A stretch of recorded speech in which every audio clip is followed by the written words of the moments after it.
You won't believe the chaos that hit me last summer. My own family started wondering if I'd lost my mind. Picture it. A perfectly ordinary Saturday morning. Coffee steaming in my hand, the dog curled by my feet, when my phone buzzes with a message from a neighbor. Not a casual "how are you" ping, but the kind that makes you sit down and hold on. So I sit. Then I read the text and my jaw seriously drops. My coffee nearly launches a tragic flight from my mouth. My dog gives me that slow, judging look dogs reserve for us. Apparently, while I was enjoying my quiet suburban bubble, my neighbors decided to add a guest house. Not in the yard, not on the edge, right on top of my septic tank. Yes, my septic tank. The exact spot where everything from my toilets and drains goes. Who thinks, hey, let's plop a cute little Airbnb-style guest cottage directly above a neighbor's poop stash? But there it stood. Wooden posts, new paint, a tiny welcome sign, suburban architecture gone wrong. I ran over to confront them, armed with a smile that lasted about 5 seconds. Do you realize what's under your foundation?" I asked. Their reactions were peak entitlement. One gasped. The other rolled their eyes so hard I swear I saw tumbleweeds. Then the line of the year, "Oh, it's just soil. No big deal." I blinked and let out a squeaky laugh that was half horror movie. So there I was in my yard, staring at an expensive guest house that smelled like future problems. I needed a plan because, let's be real, this was prime viral material. Suburban drama, illegal construction, and a potential sewage catastrophe all wrapped up in a prefab nightmare. I called my attorney who, bless her, suppressed laughter long enough to confirm I was in the right. Yes, I could make them pay. The idea hit me like lightning. I would charge them waste rent. At this point, you might ask, waste rent? What even is that? Exactly what it sounds like. Every day their guest house sat above my septic. They owed me money for occupying the literal waste beneath. I even made a little spreadsheet, very official-looking, columns for date, occupancy, and waste rent due. By day 3, I was already smugly amused. By day 7, they were waving cash at me like I was a bizarre tip jar for their plumbing sins. But rewind. The real comedy happened when I stepped inside to see if the build was structurally sound and to make sure no one was, flagrantly violating the laws of decency I had mentally drafted. Their faces when I walked in were priceless, pure panic. They acted like I'd uncovered a secret portal behind the couch. Instead of a lion, it was me, the landlord of their waste. I paced the floors, took notes, even sketched the layout for my records. They panicked and offered me tea. I declined. It felt unsafe. By the end of that first, the absurdity kept ramping up. Neighbors whispered behind hedges, the neighborhood group chat exploded, and I found myself inventing increasingly ridiculous invoices to charge for the privilege of having guests stay atop my septic system. I pictured polite receipts slipped under doors, passive-aggressive and precise, demanding compensation for each night the structure lingered. It became a weird local spectacle. Strangers slowed down to gawk. Someone called the county. I drafted more invoices and laughed. By the end of that first week, it hit me. I had stumbled into a masterpiece of suburban karma wrapped in pure comedy gold. Think about it. While everyone else is out here hustling to make Airbnb money, I'm cashing in on what's literally beneath me. It's poetic, it's ridiculous, it's everything the internet lives for. I was getting paid just because someone decided to park their little luxury cottage right on top of my septic tank. Every absurd detail of it was making me richer and funnier by the day. I mean, how could people not subscribe to this kind of chaos? The numbers were glorious. $400 a day, just for reminding them that their chic guest suite sat directly above my, essence.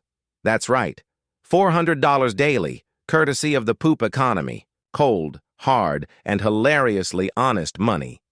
But little did I know, this was only Act 1. Just when I thought I'd reached peak absurdity, my neighbors decided to double down.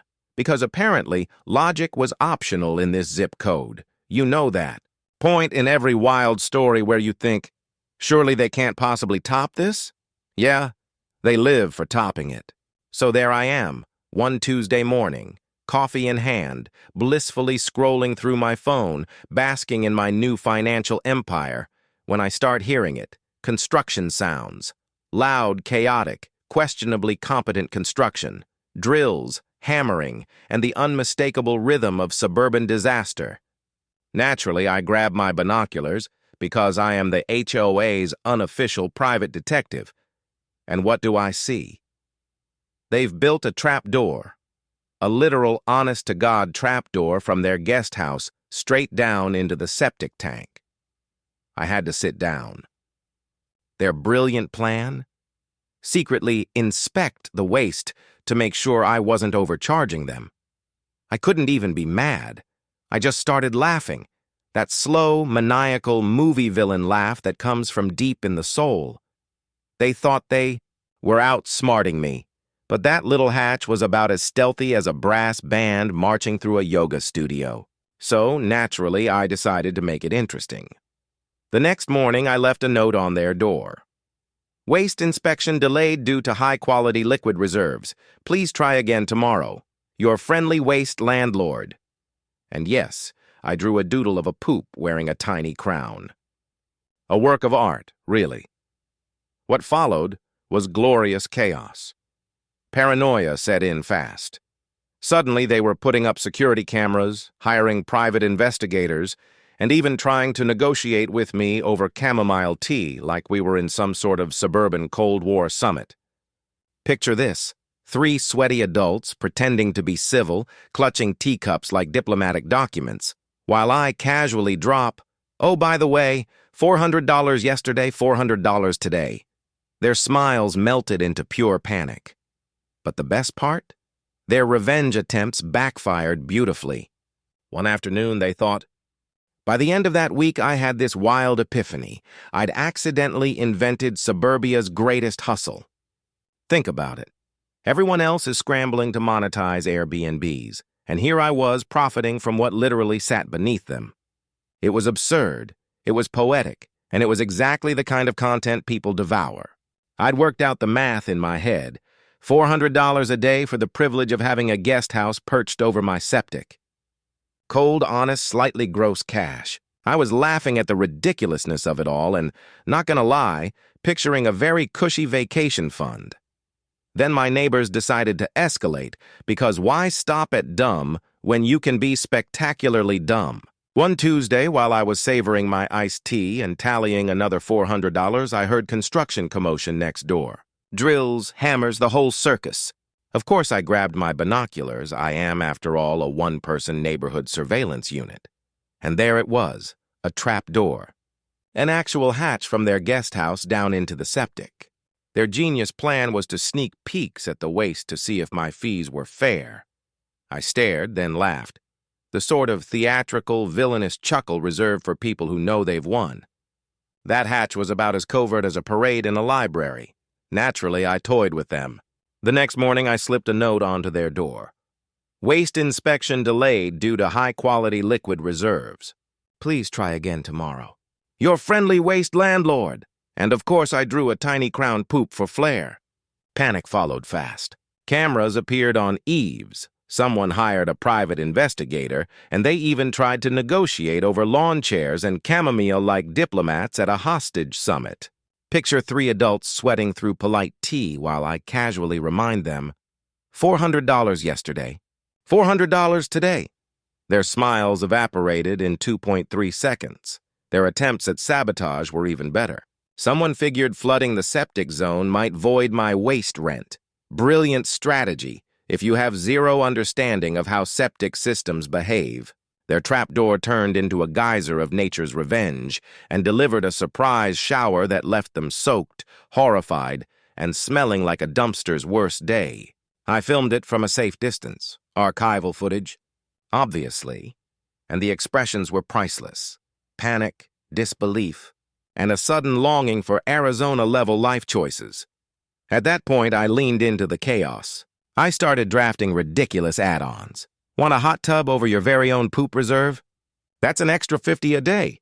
Planning a romantic weekend above the biological wonders of suburbia?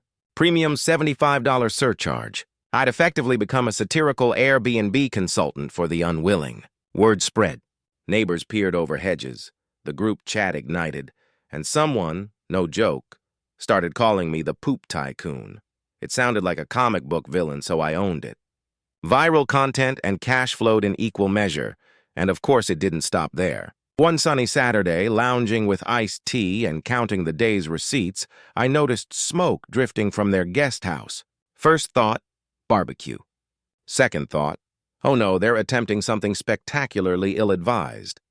Through my trusty binoculars, I witnessed the setup, a rickety little grill positioned over the septic. Predictably unstable, predictably doomed. Enter a raccoon, because nature loves a punchline, which dove onto the grill, sent hot coals flying, and turned their plan into a slapstick inferno. They ended up drenched in chaos and barbecue sauce, shrieking like extras in a very bad cooking show. I had to pause and collect myself from laughing. Legal theatrics followed. They drafted letters, summoned lawyers, and attempted to serve me with an injunction that looked like it had been penned by a medieval scribe. I filed it under "Do not open unless you're serious about comedy gold" and moved on. The city inspector eventually arrived, the personification of bureaucratic steadiness, only to be utterly baffled. A guest house sitting on a working septic, neighbors in various states of meltdown, and me, calm, composed, and demonstrating my waste rent ledger like it was an official exhibit. The inspector left half laughing, half crying, and thoroughly reconsidering career choices. Desperation got creative. They tried bribing me with homemade pastries, complimentary future stays, and even a gold-plated welcome mat. I declined most offers, but accepted one. A dramatic photo op of them holding a "We Admit Defeat" sign. It looked like a sitcom still. The neighborhood had turned into folklore. People recorded videos, memes spawned, and I became a minor suburban celebrity. Callers rang just to hear the story firsthand. Sitting on my porch at sunset, iced tea in hand, counting up the ridiculous $400 bills, felt like being a villain in a family-friendly caper. The guest house stayed put, the rent kept rolling in, and my unofficial title, Poop Tycoon, was cemented. If you think this ends here, think again. In suburbia, absurdity is never done. You just need to be ready to sip your tea, laugh until you cry, and maybe, just maybe, collect $400 a day while the rest of the cul-de-sac flails in confusion. If this made you smile, hit subscribe and tap the bell. There's always another HOA disaster waiting to be turned into pure entertainment. See you next time, when things get even messier.